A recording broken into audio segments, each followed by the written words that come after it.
नमस्कार and welcome to Vinayak education. मैं हूं दिवाकर। प्रीवियसली हम देख चुके हैं fundamental rights, DPSP and fundamental duties. आज की क्लास में हम देखने वाले हैं कि जो फंडामेंटल राइट्स हमको प्राप्त हैं ये किन आधारों पर निलंबित किए जा सकते हैं, कब कब निलंबित किए जा सकते हैं, और कौन से ऐसे फंडामेंटल राइट्स हैं जो निलंबित नहीं किए जा सकते कोई भी कंडीशन आ जाए। इसके अलावा आज की क्लास में हम देखेंगे कि जो फंडामेंटल राइट्स हैं और जो डीपीएसपी हैं इनमें बेसिकली डिफरेंस क्या है।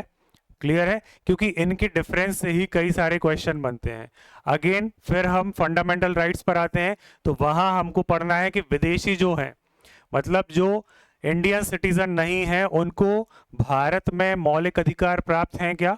अगर हाँ तो कौन से मौलिक अधिकार प्राप्त हैं, और अगर भारतीय नागरिक है तो उसे सारे हैं, और कौन से ऐसे मौलिक अधिकार हैं जो दोनों को प्राप्त हैं। क्लियर है? तो आज की क्लास स्टार्ट करते हैं हम लोग। तो देखो, सबसे पहले देख लेते हैं फंडामेंटल राइट्स, जो कि बोलता है मौलिक अधिकार। मौलिक अधिकार, मौलिक अधिकार का वर्णन भाग 3 में मिलेगा। अनुच्छेद की बात करें तो ये कहां पर है? अनुच्छेद 12 से लेकर 35 में। ये बेसिक जानकारी हो गई आपके पास। क्लियर? संविधान का मैग्ना कार्टा इसे कहा जाता है। अब देखो, बात करते हैं कि भारतीय नागरिकों को कौन कौन से मौलिक अधिकार प्राप्त हैं। क्या है? अपने जो भारतीय नागरिक हैं उनको सारे अधिकार प्राप्त हो गए। अब देखो, विदेशी और भारतीय दोनों को, विदेशी और भारतीय दोनों को, तो विदेशी और भारतीय दोनों की बात की जाए तो यहां पर आप देखोगे कि कौन कौन से अधिकार आएंगे। तो देखो, विदेशी व्यक्ति कोई आता है, ठीक है, केवल आप समझना कि क्या हो सकता है क्या नहीं हो सकता है।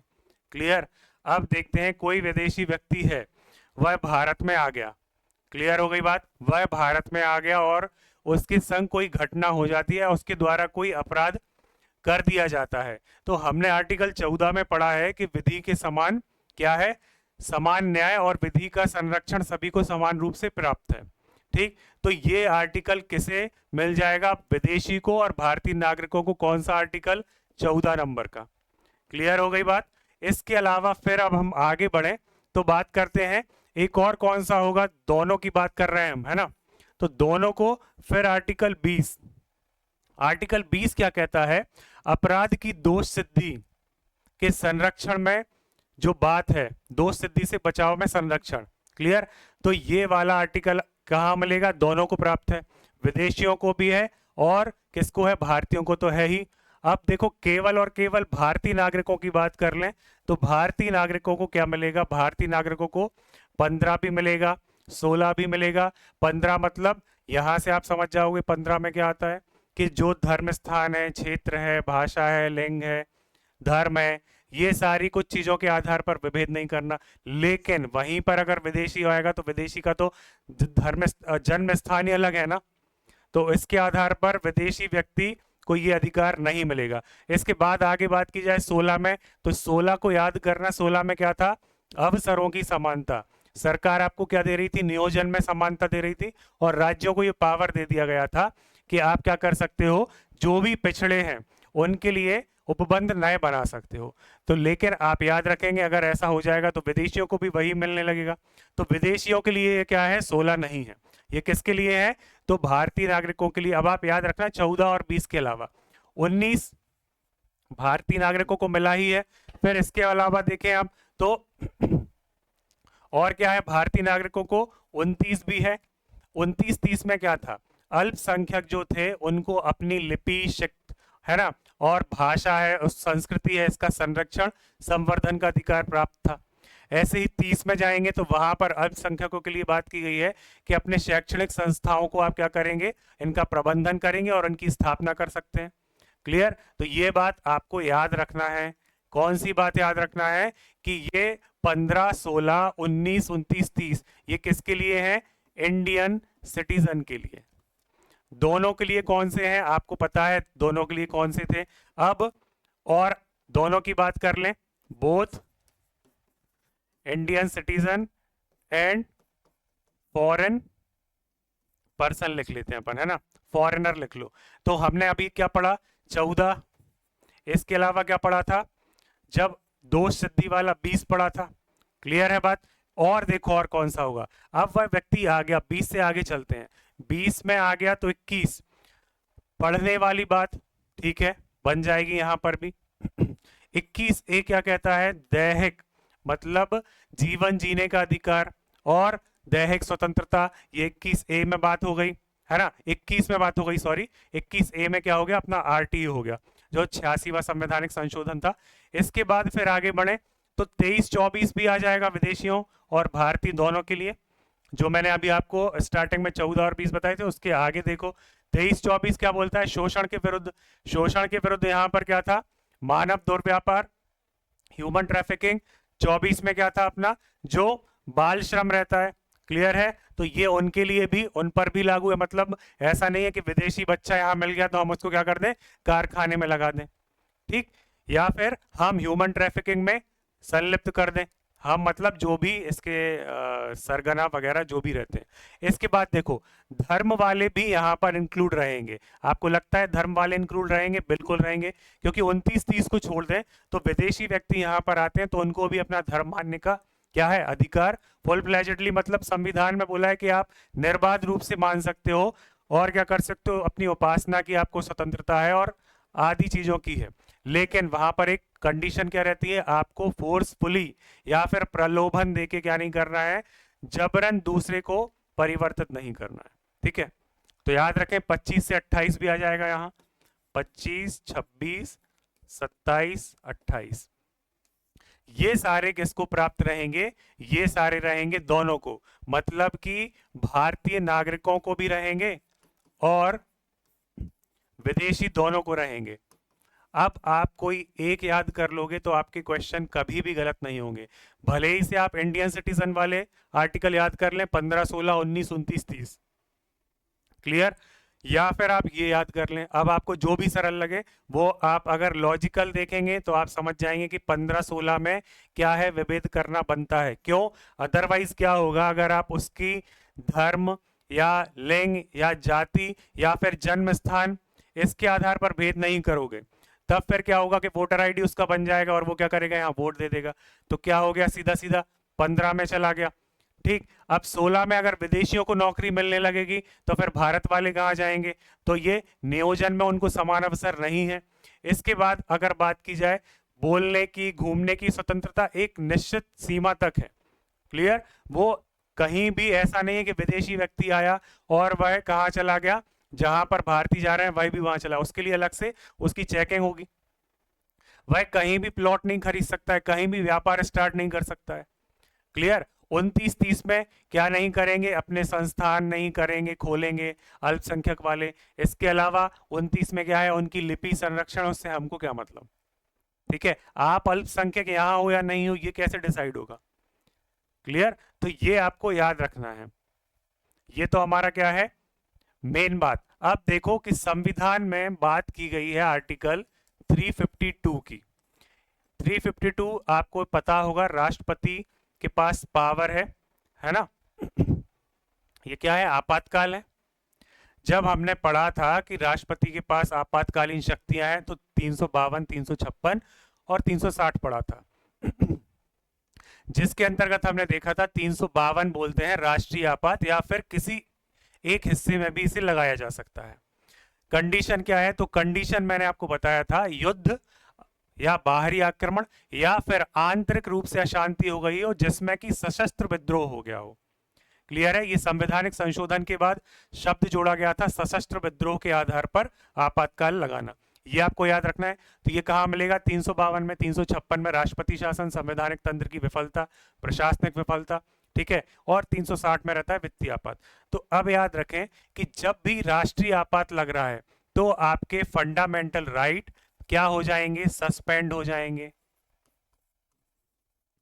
ठीक है। इसके बाद देखो आक्रमण हो गया मतलब अटैक हो गया, या फिर वॉर वाली कंडीशन आ गई तो यहां पर भी क्या है, सब कुछ सस्पेंड हो जाएगा एक्सेप्ट, क्या एक्सेप्ट, जल्दी से बताओ। किसी ने कभी पहले पढ़ा है कि किस चीजों को यहां से छूट मिली रहती है?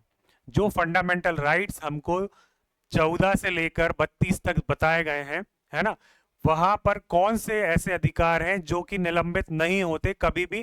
थोड़ा सा अपने दिमाग में जोर देना तो आपको समझ में आ जाएगा शायद कि अगर हम बात कर रहे हैं कि आप क्या करो, अपने खिलाफ, स्वयं को खिलाफ गवाही देने के लिए आप बाध्य नहीं किए जा सकते हैं। क्लियर हो गई बात?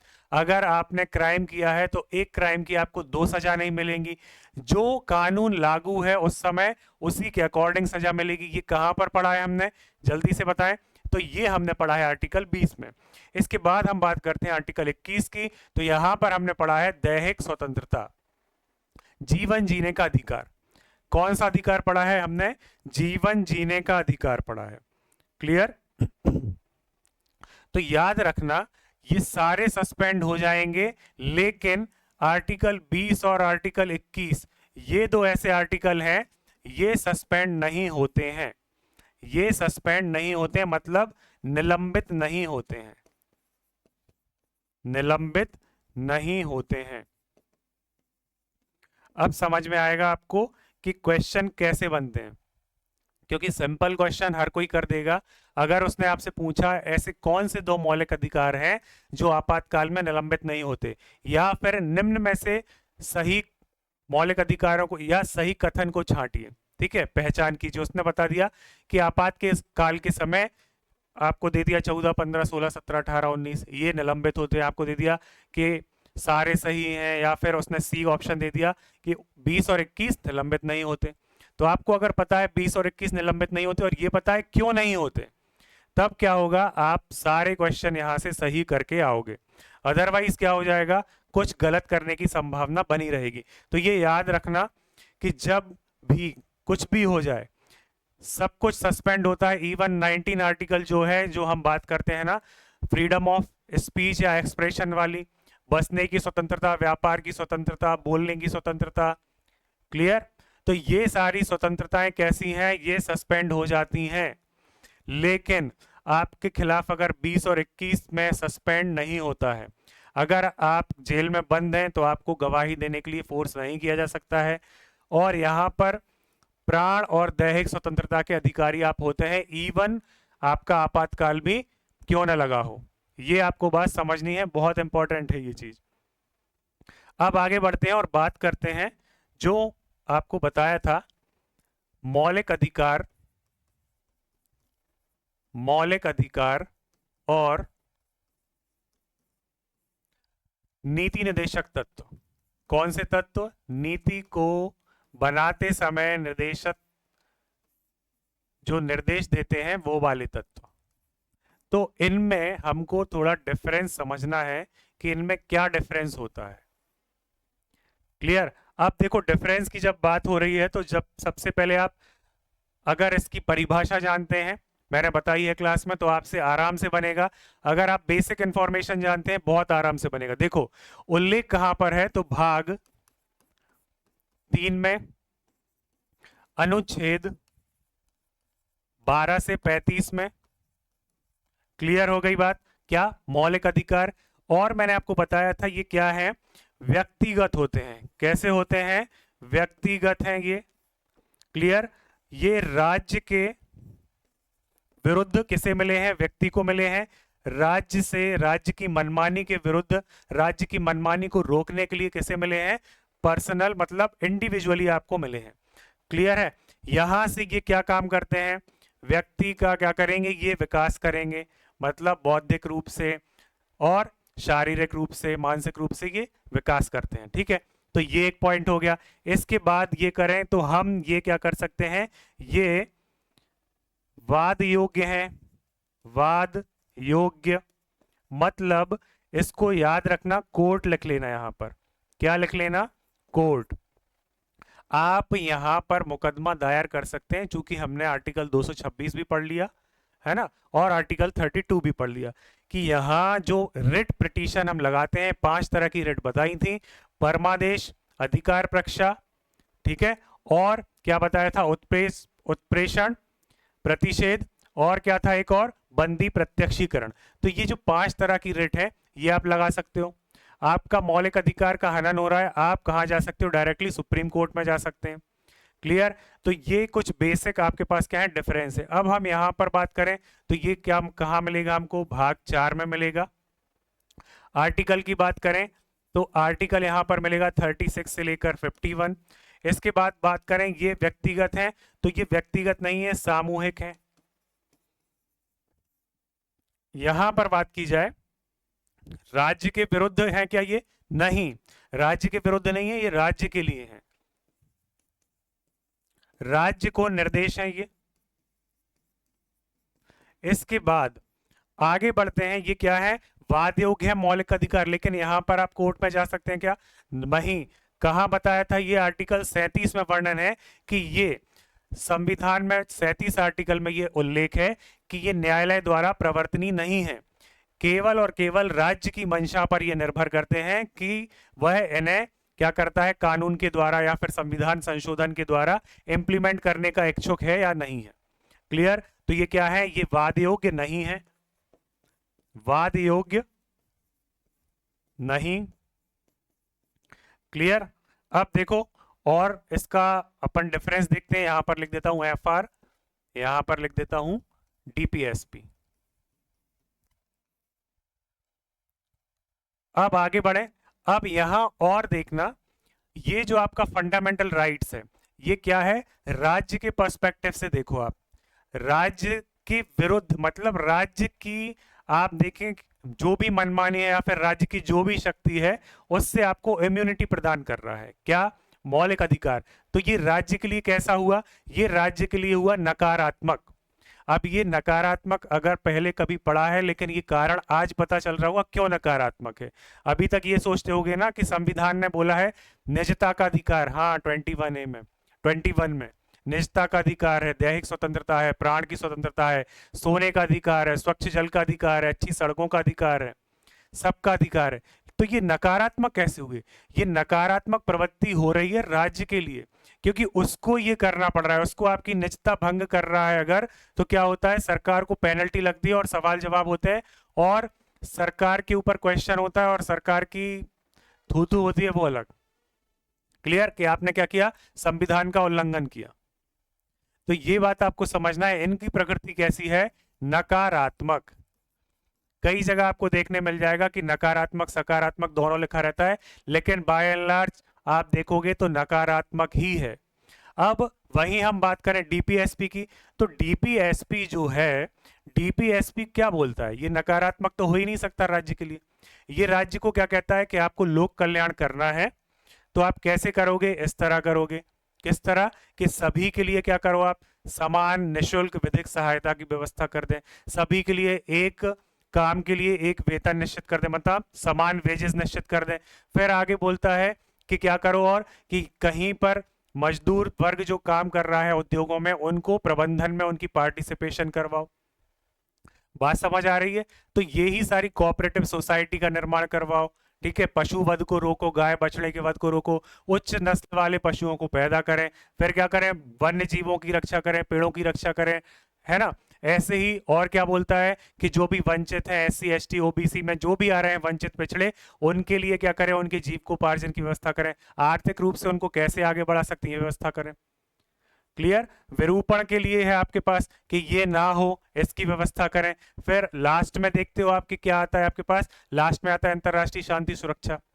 तो ये राज्य के लिए सकारात्मक अवधारणा है। कैसी अवधारणा है, सकारात्मक, पॉजिटिव। ये क्या है, सकारात्मक अवधारणा। क्लियर हो गई बात। अब देखना, ये जो आपके फंडामेंटल राइट्स हैं ये व्यक्ति को क्या करते हैं, राजनैतिक समानता प्रदान करते हैं। राजनैतिक, राजनैतिक समानता मतलब उन्होंने क्या किया कि अगर आप सर्टेन, समझना राजनीतिक समानता क्या है, कि आपसे कोई भेदभाव नहीं करेगा। अब लेकिन यहां पर मौलिक अधिकारों में ये वर्णन नहीं है कि आपको सरकार घर दे, क्लियर, आपसे भेदभाव नहीं करेगा, अच्छी बात है, आप भी हैं, अंबानी भी है, भेदभाव नहीं हो रहा। लेकिन याद रखना, आपके पास आर्थिक समानता आई क्या? नहीं। आपके पास सामाजिक समानता आई, मतलब जो रिकॉग्निशन अंबानी या फिर आपसे बोल सकते हैं कहीं आगे जो व्यक्ति हैं उनका है, वह आपका है क्या? समानता आई? नहीं। हाँ, राजनीतिक है कि उसको भी ये अधिकार प्राप्त है, हमको भी ये अधिकार प्राप्त है, तो ये राजनीतिक समानता हो गई कि हाँ, वो भी कहीं भी जा सकते हैं, हम भी जा सकते हैं, बस हमारे पास क्या है कि हम ट्रेन में जाएंगे और वो क्या है, प्राइवेट जेट में जाएंगे। तो याद रखना, जो मौलिक अधिकार है वो राजनीतिक समानता प्रदान कर रहे हैं, जबकि डीपीएसपी क्या है? सामाजिक, सोशली, क्योंकि याद आया कि वहां पर क्या था, धन का संकेंद्रण रोकना है, सरकार की क्या है, ये कर्तव्य है। क्लियर, सरकार को निर्देश है जब पॉलिसी बनाए तो ऐसी पॉलिसी बनाए कि किसी पर्टिकुलर कुछ व्यक्ति या फिर पर्टिकुलर एक इंडिविजुअल के पास धन का संकेंद्रण ना हो जाए। क्लियर, तो सामाजिक और आर्थिक समानता, सामाजिक और आर्थिक समानता, ये कैसे हैं? सामाजिक और आर्थिक समानता देने वाले हैं ये। क्लियर हो गई बात? अब इसके बाद आगे बढ़ो तो यहां पर आप देखोगे बहुत सारे चर्चित केस हैं। सबसे पहले आपके केस के पास आता है चंपक दोराईजन केस, केरल में। यहां पर क्या हुआ था? यहां पर आरक्षण के विरुद्ध आया था, फिर यहां से सुप्रीम कोर्ट ने डिसाइड किया कि अच्छा, ये आरक्षण दिए जा सकते हैं। फिर 1951 में जो पहला संवैधानिक संशोधन हुआ था, चंपक दोराईजन, है ना, वाद। तो याद रखना, कई सारे केसेस या फिर वाद, चंपक, चंपकम दोराईजन भी होता है, चंपक दोराईजन, मेन याद रखना, चंपक दोराईजन हो गए, गोलकनाथ वाद है ना। इसके बाद देखोगे केशवानंद भारती वाद है, केशवानंद भारती। यहां पर क्या हुआ था? मूल ढांचे का सिद्धांत सुप्रीम कोर्ट के द्वारा दिया गया। वहीं डीपीएसपी की बात करें तो डीपीएसपी में एक केस आपके सामने आएगा, क्या है? मिनर्वा मिल,